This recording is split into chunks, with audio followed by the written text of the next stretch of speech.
Hello, and welcome back to Occult Perspectives. I took a break from taking a video yesterday, so I figured I might as well do one today.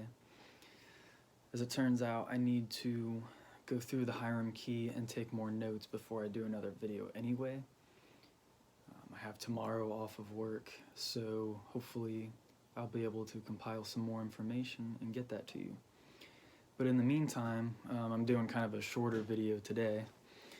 I wanted to go over, again, the dream diary that you keep, or should be keeping anyway. And you want to keep the dream diary. I've actually been using the notes function on my phone instead of actually having a pen and paper. That way it's just quicker, because when I'm waiting in the morning for the alarm to go off, the phone's right there, so I can grab it, click in the notes real quick, jot some stuff down. When you wake up, try not to move. Just sit there and try to recover your dreams. Even if you have to go to the bathroom, just hold it off. And then wait about a minute. If you have any recollection of the dreams, write them down. Sometimes you can't remember, and that's all right. I couldn't remember what I dreamed last night. I know that I definitely dreamed, and I know a couple people who were in my dreams, but past that, I couldn't tell you. So the dream diary, that's important. And referring back to modern magic once again, Donald Michael Craig, he says, at this point, do not try to analyze each dream. Chances are, at this time, you will not be able to tell which of the 4 types of dreams mentioned earlier that you are having. And he mentions there's 4 different kinds of dreams: astral work, psychological messages, play, and a combination of the above is the 4th one. When doing astral work, you are learning lessons towards your spiritual, physical, and magical development.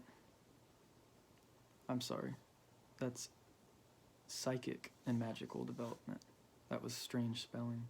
As well as practicing these lessons. This occurs on what is called the astral plane. You will learn more about the Kabbalistic and magical interpretation of the astral plane in later lessons.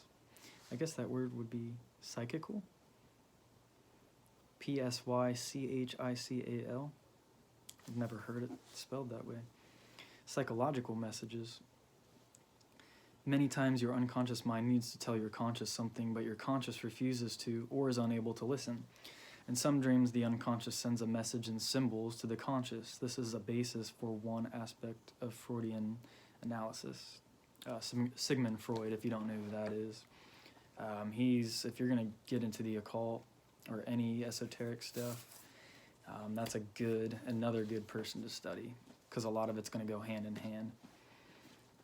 Because working with any kind of intention or magic or whatever it is you're trying to do, if you're just trying to manifest a beautiful life, you need to understand how the mind works, how your own mind works mostly, and how others work. All right. So that pretty much covers the dream diary. All right.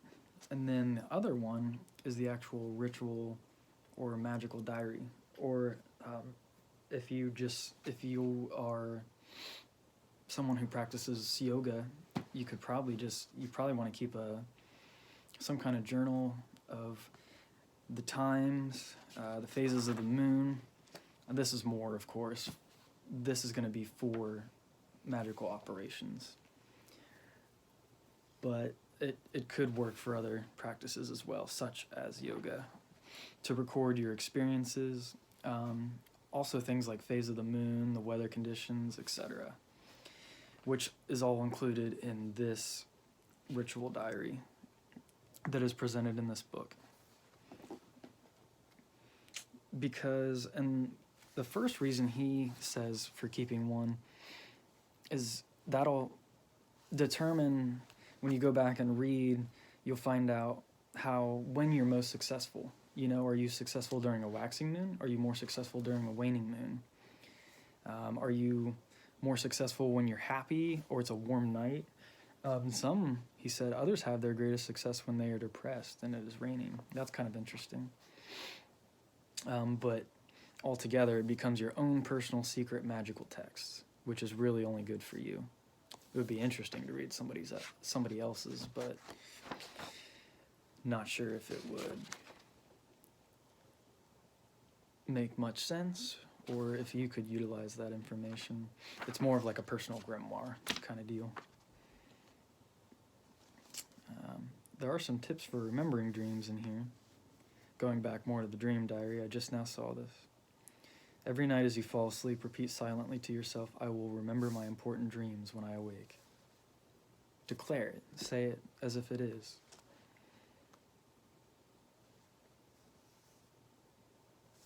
If you awake during the night and recall a dream but would rather go back to sleep, take a tissue or a piece of paper, ball it up, and throw it in the middle of the floor. As you do so, tell yourself that it will remind you of the dream you just had. When you see the paper in such an unusual position after finally waking, it will trigger a memory of the dream. That's really interesting. There's a couple other ones here, but I'm not going to get into that right now. I'm going to continue on the magical or the ritual diary. So, as you can see here, I'll just go ahead and read them off to you, but that's how it has it presented, with the lines, and then each section is here on the side.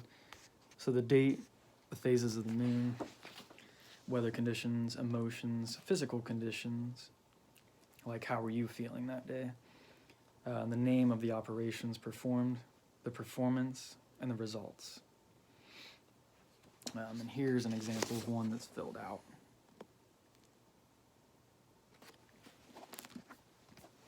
So the phase of the moon, and I think it's a good idea to follow the phase of the moon anyway.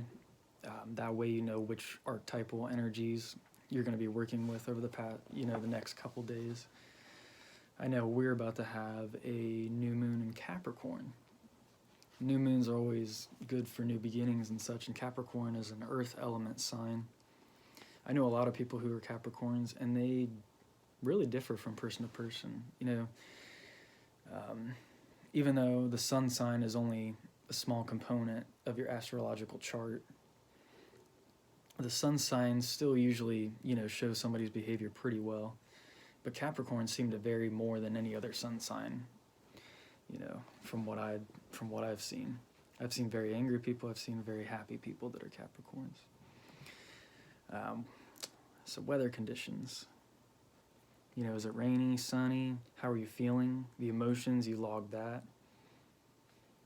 You also want to make sure you log the date, the day, and the time. Physical conditions, we went over that. If you're in pain, are you hurting? Are you feeling good? Are you healthy? Are you eating well? Name of the operations, the performance itself. In that section, you're basically going to want to, after doing it, was there anything interesting that happened during it that you noticed? Was it a good performance? Was it a decent performance? Was it not so good? And the results is kind of what you feel more afterwards. Did you really feel that it did help after the operation? A lot of the times when people do the lesser banishing ritual, the pentagram, they feel that the space is cleansed in a very positive manner. All right. And then this is actually my old dream diary / operations log, or yes, all my work was recorded in here. And I was looking back at last year, today. No, I'm sorry, not last year. I wasn't recording diary logs at the time. I had actually taken a break. This was old. This was 2016. I'm not going to read it because it's really weird, some of my dreams, but essentially in the dream, I had a tree of life kind of dream, and I remember the dream now, and that's why it's good to keep these logs, because, this was, it's 2021 now, and this was back in 2016, and I still remember that dream. And that just makes more connections, more synapses come together, more things click. Yep, I had a very interesting dream that night. And there were a lot of other random things that happened, but fish were also mentioned in this dream. And I just started getting back into keeping fish and being really inspired by other fish keepers and breeders and such, and want to get back into the hobby. So I thought that was a really interesting correspondence. I wrote in here that my operations went well. I was doing a lot of meditation in the woods at the time. And I wrote in here that the sirens went off in town. Would have been the tornado sirens. They have them on Wednesdays in our town. Went off just right after I finished. And I put a side note which shows me that, Source had enough respect for me to let me finish. The spirits, helped the timing of that synchronistically so that it occurred after I was done with the meditation. I had finalized all the energy, everything had come into place, and I had just opened my eyes and finished, and then the sirens went off. So that was pretty cool. At this time, I was keeping a dream log, as I mentioned before, at the beginning of this day, January 11th, 2016. I was kind of explaining a little bit of the dream, but I was not keeping track of the phases of the moon, it looks like, and there were a couple of other components. So I cannot stress enough, and I'm going to get back into it myself. Dream diary, even if it's on your phone, or whatever, computer, phone, notebook thingy, whatever. Dream journal or diary, and then whatever you do. If you're a ceremonial magician, if you meditate, if you practice yoga, if you're a Wiccan, if you do whatever, keep the ritual diary or the practice diary for that, to record all your experiences, keep track of the phases of the moon, and then you can come back to that even years later. It's 2021, looking back on 2016, seeing correspondences, synchronicities, very cool. So I just wanted to share that with you guys today. And I think that about wraps it up. But before I forget, I had mentioned my new fish, Mars, in my last video, and he has a new home now. Got him a little aquarium. So he seems to be pretty happy in that. He's having a fun time. All right, sisters and brothers, take care, and I'll see you next time.